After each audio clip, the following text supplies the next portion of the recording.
ஆமாப்பா, நாளைக்கு இட்லி போடணும்ல. இன்னைக்கும் இட்லி தோசை தானா?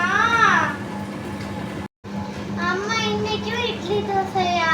ஏதாவது டிஃப்ரெண்டா நீங்க இட்லி தோசையில ஆச்சி அம்மா இன்னைக்கும் இட்லி தோசையில பண்றாங்க. நீங்க இட்லி தோசை மாவுல ஏதாவது டிஃப்ரெண்டா பண்ணி தரீங்களா?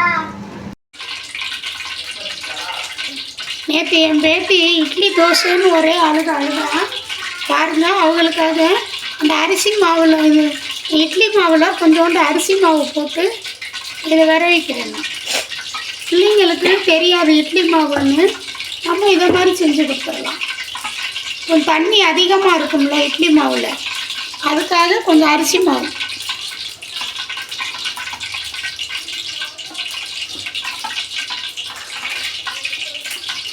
பணியாரம் மாதிரி போட்டுருவேன், பால் பணியாரம் மாதிரி. அவ்வளோதான்.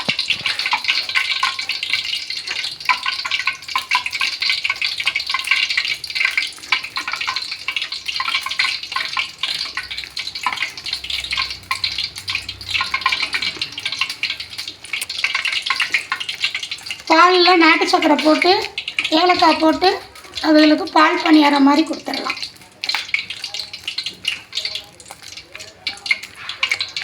எண்ணெய் அடுப்பில் வச்சுருக்கோம்.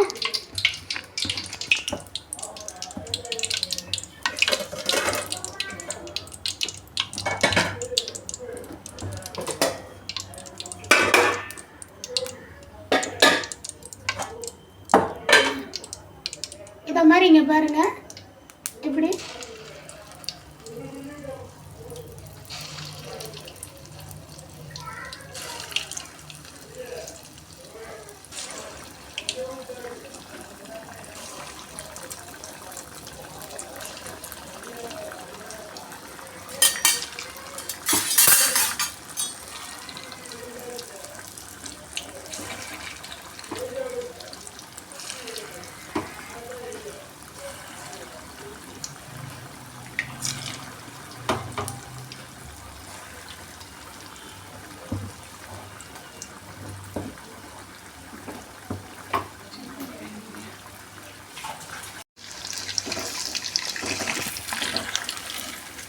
பொசுன்னு வந்துடும். இது அப்படியே பாலும் பசும்பாலுனாலும் சரி, தேங்காய் பால் இப்போ சடனாக எடுக்கிறதுக்காக பசும்பால், இல்லைன்னா நீங்கள் இதே மாதிரி பண்ணி தேங்காய் பாலில் பிள்ளைகளுக்கு போட்டு கொடுத்துடலாம்.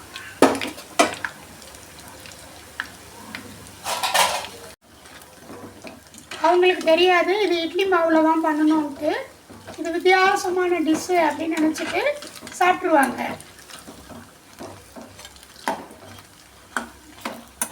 இது பால் சீனி கேட்குறவங்க சீனி, நான் வந்து நாட்டு சக்கரை போடுறேன்.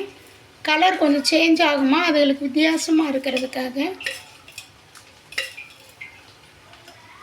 கொஞ்சம் ஏலக்காய் தூள், ஒரு ஏலக்காயத்தோடு தட்டி போட்டுக்கலாம். சீனி விரும்பி சாப்பிடுவாங்க.